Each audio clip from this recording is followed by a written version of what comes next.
Hello guys, कैसे हैं आप सभी। आशा करता हूँ सभी अच्छे होंगे। तो आज का लेक्चर है फाइलम प्लैटीहेल्मिन्थेस का पार्ट 2।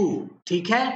इससे पहले मैं आपको फाइलम प्लैटीहेल्मिन्थेस का पार्ट 1 आपको पढ़ा चुका हूँ। उसको पहले जरूर पढ़िएगा, तब आपको ज़्यादा समझ में आएगा। ठीक है। आज इस लेक्चर के पार्ट 2 में हम लोग पढ़ेंगे फैसियोला हेपाटिका। ठीक है। तो आपको मैं बताऊंगा फैस्कुला हेपेटिका के बारे में नीट एग्जाम के पॉइंट ऑफ व्यू से। ठीक है। चलिए आगे बढ़ते हैं। तो इसमें डिटेल में डिस्कशन करेंगे जितना जरूरत है नीट के एग्जाम के लिए, और ईच कॉन्सेप्ट को उनसे रिलेटेड नीट या एम्स में अगर क्वेश्चन आया है तो उनको साथ में डिस्कस करेंगे और समझेंगे भी। इसलिए सारे बच्चे जल्दी जल्दी कॉपी कलम लेके बैठिए और हमारे साथ पढ़िए फैस्कुला हेपेटिका। चलिए स्टार्ट करते हैं। तो सबसे पहले हम लोग फैस्कुला हेपेटिका के एक्सटर्नल मॉर्फोलॉजी के बारे में पढ़ते हैं। आप सबसे पहले ये समझो एक्सटर्नल मॉर्फोलॉजी होता क्या है। एक्सटर्नल मॉर्फोलॉजी क्या है? ये किसी भी ऑर्गेनिज्म के आउटर अपीयरेंस का है। मतलब वह ऑर्गेनिज्म बाहर से कैसा दिखता है, how it looks from outside. बाहर से कैसा दिखता है, क्या हूबहू है, उसी को बोलते हैं एक्सटर्नल मॉर्फोलॉजी। इसमें सबसे पहले देखते हैं शेप की बात करते हैं। इसमें क्या पाएंगे, ये फैस्कुला हेपेटिका सॉफ्ट बॉडी होता है, यानी इसका जो शरीर है वह एकदम मुलायम त्वचा होता है। फ्लैटेंड मतलब चिपटा हुआ होता है। जैसे कि आपको मैं बता चुका हूं कि ये ऑर्गेनिज्म डोर्सो यानी पीछे से भी चिपटा है और आगे से भी चिपटा है, इसलिए इनको बोलते हैं डोर्सो वेंट्रली फ्लैटेंड ऑर्गेनिज्म। क्या यहां तक बात समझ में आया?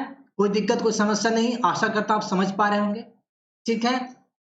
दूसरी पॉइंट, ये लीफ लाइक होते हैं, मतलब पेड़ के पत्तों के समान होते हैं। It looks like leaves of the plant.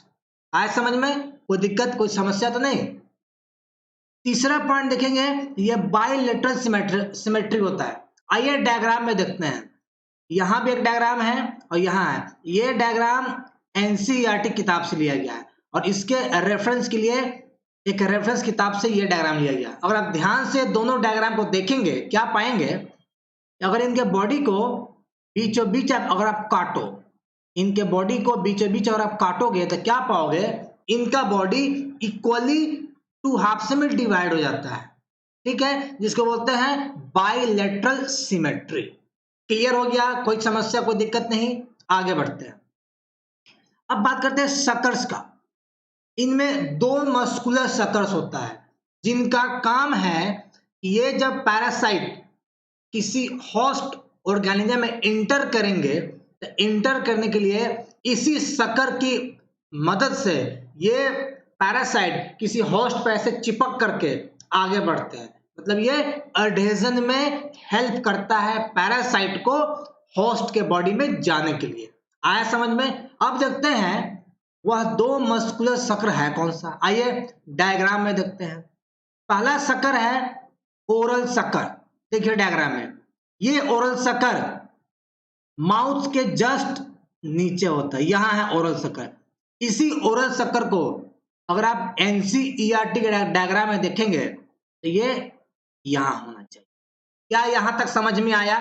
कोई दिक्कत समस्या हो तो कमेंट सेक्शन में जरूर लिखिएगा। ठीक है। ये पहला ओरल सकर है जिसको एंटेरियर ओरल सकर भी कहते हैं, क्योंकि ये बॉडी के एंटेरियर साइड में होता है। क्लियर? कोई दिक्कत नहीं? ठीक है। दूसरा इसमें सकर होता है एसिटाबुलम। ये एसिटाबुलम, सेम एसिटाबुलम यहां पर है। ये क्या है? Acetabulum. This is another sucker. इसको बोलते हैं लार्ज वेंट्रल सकर। वेंट्रल मतलब पीछे की तरफ है। ये बॉडी के चूंकि आगे है, माउथ से पीछे की तरफ है। क्या है? Large ventral sucker. आया समझ में? दो सकर होता है, ओरल सकर यानी एंटीरियर ओरल सकर, दूसरा होता है लार्ज वेंट्रल सकर यानी एसिटाबुलम। क्लियर हो गया? साथ में डायग्राम को भी देखते जाइए और समझते जाइए। ठीक है। चलिए आगे बढ़ते हैं। अगर इनके अपर्चर की बात करें, अपर्चर यानी ओपनिंग की बात करें, तो इनके बॉडी में दो परमानेंट ओपनिंग होता है। कौन कौन सा परमानेंट ओपनिंग है? एक है आपका गोनोपोर या जेनाइटल अपर्चर। आइए इसको डायग्राम में लोकेट करते हैं। ये है आपका गोनोपोर या जेनाइट्रल अपर्चर। इसी को देखेंगे अगर एनसीईआरटी के डायग्राम में, ये समहाउ यहां होना चाहिए, क्या? गोनोपोर या जेनाइटल अपर्चर। क्लियर हो गया? कोई समस्या, कोई दिक्कत नहीं? आगे बढ़े, चलिए आगे बढ़ते हैं। दूसरा पोर है एक्सक्रीटोरी पोर। ये देखिए डायग्राम में, यहां देखिए डायग्राम में एक्सक्रीटोरी पोर यहां है, और इसी को लोकेट किया जाए एनसीईआरटी के डायग्राम में, यहां होना चाहिए आपका एक्सक्रीटोरी। ये जो एक्सक्रीटोरी पोर है, ये एक्सक्रीशन में हेल्प करता है। किसके एक्सक्रीशन में? तो लिख लीजिए, यहां पर फैटी एसिड को एक्सक्रीट करेगा, कार्बन डाइऑक्साइड एक्सक्रीट करेगा, और NH3 अमोनिया को एक्सक्रीट करेगा, बस। और किसी एक्सक्रीट ये नहीं करता है। आया समझ में? कोई दिक्कत नहीं है, क्योंकि बाकी जितने भी आपके वेस्ट मटेरियल है, अनडाइजेस्टेड फूड प्रोडक्ट है, वह इन ऑर्गेनिज्म के माउथ से बाहर निकलता है। क्लियर हो गया? कोई समस्या, कोई दिक्कत नहीं? इसके अलावा यहाँ एक माउथ होगा, माउथ भी दिया हुआ है, और माउथ के जस्ट नीचे कोन शेप में क्या है? ओरल कोन। आशा करता हूं इस स्लाइड को आप पूरी तरह अच्छे से समझ पाए होंगे। इसके बाद आपको समझने में कोई दिक्कत नहीं होगी। इसके बाद में आपको कहीं और से पढ़ने की जरूरत नहीं है। ठीक है, चलिए आगे बढ़ते हैं। अब हम बात करेंगे इस ऑर्गेनिज्म के डाइजेस्टिव सिस्टम के बारे में बात करते हैं। अगर आप देखेंगे, इनका डाइजेस्टिव सिस्टम इनकम्प्लीट होता है। क्यों? याद रखिएगा कि ये सारे पैरासाइट है जो किसी होस्ट ऑर्गेनिज्म में जाकर के अपने आप को सर्वाइव करते हैं। जो भी पैरासाइट होते हैं ना, उनका डाइजेस्टिव सिस्टम इनकम्प्लीट होता है, क्योंकि इनको बना बनाया भोजन, प्रोसेस्ड किया हुआ फूड होस्ट के बॉडी से मिल जाता है, इसीलिए इनका डाइजेस्टिव सिस्टम इनकम्प्लीट होता है। क्लियर हो गया? कोई दिक्कत नहीं, कोई समस्या नहीं? आगे बढ़ते हैं। ये कहाँ किस पर खाना खाते हैं? ये बाइल को खाते हैं और ब्लड को, क्योंकि ये जो पैरासाइट होते हैं, ये आपके शीप के लीवर में पाए जाते हैं। शीप के, भेड़ के लीवर में पाए जाते हैं। वहां बाइल भी होगा, ब्लड भी होगा, वही इनका भोजन होता है। आया समझ में? कोई दिक्कत, कोई समस्या तो नहीं है? आगे बढ़े, चलिए आगे बढ़ते हैं। ये जो फूड इंजेस्ट करेंगे, उसको ये एक्स्ट्रा सेलुलरी डाइजेस्ट करते हैं, यानी सेल के बाहर डाइजेशन होता है, सेल के अंदर डाइजेशन नहीं होता है। क्लियर हो गया? कोई दिक्कत, कोई समस्या तो नहीं है? लास्ट पॉइंट है कि इनके पास जो भी फूड को इंजेस्ट करते हैं, और वह जब फूड डाइजेस्ट नहीं होता है, या और जो उसमें जो आपका वेस्ट प्रोडक्ट निकलता है, वो सारी चीज क्या होते हैं? इनके माउथ के सहारे बाहर निकल जाते हैं, क्योंकि इनके पास एनस एब्सेंट है, क्योंकि इसमें इनकम्प्लीट डाइजेस्टिव सिस्टम होता है। क्लियर हो गया? कोई दिक्कत, कोई समस्या तो नहीं है? आगे बढ़े, चलिए आगे बढ़ते हैं। अब हम बात करेंगे इस ऑर्गेनिज्म के मोस्ट इंपॉर्टेंट, कॉपी में लिख लीजिए, very very important life cycle की बात करें, यानी ये ऑर्गेनिज्म अपना जीवन चक्र कैसे चलाते हैं। इनकी अगर बात करें, ये ऑर्गेनिज्म अपने जीवन चक्र को, यानी अपने लाइफ साइकिल को 2 होस्ट में कंप्लीट करते हैं। ठीक है, तो पहला होस्ट इनका है जिसको कहते हैं प्राइमरी होस्ट, वह है शीप यानी भेड़, और सेकेंडरी इनका जो होस्ट है वह है स्नेल, जिसको कभी कभी हम लोग इंटरमीडिएट होस्ट भी कहते हैं। क्या ये बात समझ में आया? कोई दिक्कत, कोई समस्या तो किसी को नहीं है? आगे बढ़े, चलिए आगे बढ़ते हैं। ये ऑर्गेनिज्म हर्माफ्रोडाइट है, इसमें क्रॉस फर्टिलाइजेशन होता है। क्या होता है? क्रॉस फर्टिलाइजेशन, याद रखिएगा हमेशा। ठीक है, आया समझ में? कोई समस्या तो किसी को नहीं हो रहा है? चलिए आगे बढ़ते हैं। अगर इनके प्राइमरी होस्ट की बात करें और सेकेंडरी होस्ट की बात करें, तो आप क्या पाएंगे कि इस ऑर्गेनिज्म का जो एडल्ट स्टेज है, जिस स्टेज में ये मैच्योर करता है, इनका एडल्ट स्टेज प्राइमरी होस्ट में ही इनका मैच्योर करता है एडल्ट स्टेज, याद रखिएगा। और इस ऑर्गेनिज्म का जितने भी लार्वल स्टेजेस होते हैं वह सेकेंडरी होस्ट से गुजरता है, क्योंकि आपको पता है कि इनमें डेवलपमेंट इनडायरेक्ट है, बहुत सारे लार्वल स्टेज आते हैं, इनका लार्वल स्टेजेस मैच्योर होता है सेकेंडरी होस्ट यानी स्नेल में, और इनका जो एडल्ट फॉर्म है वह हमेशा प्राइमरी होस्ट शीप में ही मैच्योर होता है, ये याद रखिएगा, बहुत ही इंपॉर्टेंट बातें हैं। ठीक है, क्लियर हो गया, कोई समस्या नहीं। चलिए आगे बढ़ते हैं। अब सबसे इंपॉर्टेंट बात करेंगे, जहां से नीट में क्वेश्चन पूछा जा चुका है, इसके बाद क्वेश्चन बनवाएंगे आपसे, इसको जरा ध्यान से समझिएगा कि इनके बॉडी में ये कौन कौन से लार्वल स्टेज से होकर गुजरते हैं और कौन सा लार्वा पहले आता है कौन सा बाद में आता है, इसको बड़ा ध्यान से और अच्छे तरीके से समझिए। अगला 5 मिनट अपना पूरा ध्यान स्क्रीन पर कंसंट्रेट कर दीजिए। चलिए, और हम बात करें तो सबसे पहले मीरासीडियम लार्वा। मीरासीडियम लार्वा, ये लार्वा अपने प्राइमरी होस्ट शीप के बॉडी में बन के तैयार हो जाता है। ठीक है, आया समझ में? इस शीप के बॉडी में जब ये मीरासीडियम लार्वा बन के तैयार हो जाता है, इस बॉडी से क्या होता है, ये आउट हो जाता है, आउट इन द फील्ड। इस बॉडी से, इनके प्राइमरी होस्ट शीप के बॉडी से ये मीरासीडियम लार्वा बाहर निकल करके ग्रास पर फील्ड में चला जाता है, वहां पे गिर जाता है। यहां तक समझ में आएगा, कोई दिक्कत नहीं।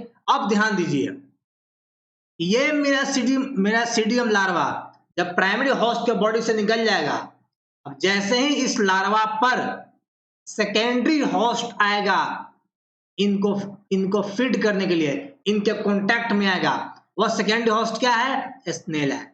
जैसे ही snail secondary host in larva के कांटेक्ट में आएगा, जब वे आपका घास वगैरह में घूम रहे होंगे, तब जैसे ही कांटेक्ट में आएगा, ये मीरासीडियम लार्वा इस स्नेल के बॉडी से चिपक जाएगा, और चिपकने के बाद ये लार्वा इनके बॉडी में ऐसे इंटर कर जाएगा।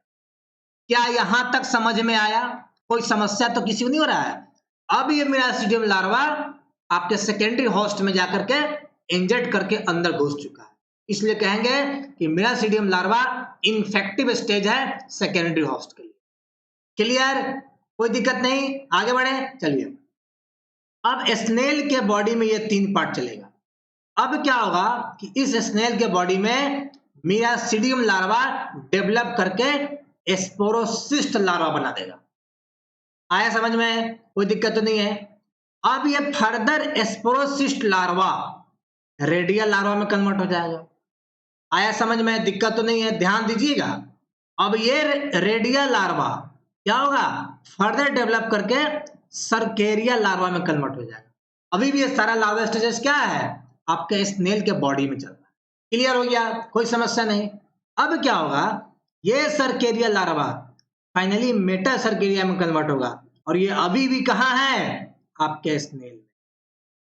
जैसी मेटा सर्केरिया लार्वा में कन्वर्ट हो जाएगा, ये लार्वा स्नेल के बॉडी से बाहर आ जाएगा, और यहां लार्वा कहीं पड़ा हुआ है, तो क्या होगा, शीप भेड़ चढ़ते हुए आएंगे, और चढ़ते चढ़ते क्या होगा, ये लार्वा इनके बॉडी में जाकर कहीं पर अटैच हो जाएगा। अटैच होने के बाद में ये मेटा सर्केरिया लार्वा इनको पंक्चर करेगा इनके बॉडी में, और अंदर में इंटर हो जाएगा। इस प्रकार से मेटा सर्केरिया लार्वा जो सेकेंडरी होस्ट से बाहर निकला था, अब वह बन जाएगा infective larva for its primary host. आया समझ में? कोई दिक्कत, कोई समस्या तो नहीं है किसी को? आशा करता हूं समझ गए होंगे। चलिए आगे बढ़ते हैं और चलते हैं क्वेश्चंस की तरफ।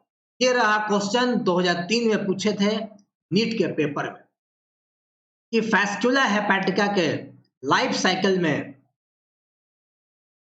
जो लार्वा है वह कौन सा लार्वा है जो इनके इंटरमीडिएट होस्ट या सेकेंडरी होस्ट को इन्फेक्ट करता है, और वह कौन सा लार्वा है जो इनके प्राइमरी होस्ट को इन्फेक्ट करता है। चलिए आंसर ढूंढते हैं। पहला ऑप्शन वो कहा है रेस्पेक्टिवली, यानी सबसे पहले लार्वा आएगा इंटरमीडिएट के लिए, फिर देखेंगे प्राइमरी होस्ट के लिए। क्लियर है? चलिए ऑप्शंस की तरफ। रेडियल लार्वा, आपको पता है रेडियल लार्वा इंटरमीडिएट होस्ट में डेवलप होता है, उसको इन्फेक्शंस नहीं फैलाता है, वह इन्फेक्टिव स्टेज नहीं है। ऑप्शन है गलत, बाकी देखने की जरूरत ही नहीं है, यहीं पर गलत हो गया। चलते हैं सेकंड ऑप्शन की तरफ। सर्केरिया लार्वा, ये लार्वा अभी भी इंटरमीडिएट होस्ट में ही डेवलप हो रहा है, और ये सर्केरिया लार्वा अभी भी इनके होस्ट का इन्फेक्टिव स्टेज नहीं है। ऑप्शन बी गलत। Third option Meta cercaria. Meta cercaria की बात अगर किया जाए, मेटा सर्केरिया की बात की जाए, अभी भी ये मेटा सर्केरिया लार्वा क्या है, इंटरमीडिएट होस्ट में डेवलप हो रहा है। यह भी ऑप्शन गलत है, ऑप्शन सी गलत, क्योंकि ये मेटा सर्केरिया लार्वा क्या है, प्राइमरी होस्ट को इन्फेक्ट करेगा, ना कि सेकेंडरी होस्ट को। अब ऑप्शन डी में आइए, मीरासीडियम लार्वा, ये लार्वा प्राइमरी होस्ट से निकलेगा और क्या करेगा, इन्फेक्ट करेगा किसको, सेकेंडरी होस्ट को। ऑप्शन डी का पहला सही। मेटा सर्केरिया लार्वा ये क्या होगा, ये सेकेंडरी होस्ट से निकलेगा और क्या करेगा, इन्फेक्ट करेगा प्राइमरी होस्ट को। क्या ये बात समझ में आया? Option D is the correct answer for this question. Clear हो गया? मजा आया कैसे सवाल बनाते हैं? ठीक है, चलिए ये लेक्चर यहीं समाप्त होता है। अब मिलेंगे अगले लेक्चर में, जिसमें हम लोग पढ़ेंगे टीनिया सोलियम के बारे में, taenia solium and taenia saginata के बारे में पढ़ेंगे। यह भी लेक्चर इंपॉर्टेंट है क्योंकि इनसे संबंधित नीट में क्वेश्चन आ चुका है। ठीक है, अच्छा लगा हो, मजा आया हो, बहुत मजा आया हो तो हमारे लेक्चर को लाइक कीजिएगा, चैनल को सब्सक्राइब करना नहीं भूलिएगा। ठीक है, तब तक के लिए अलविदा, बाय, टेक केयर, फिर मिलते हैं अगले क्लास में।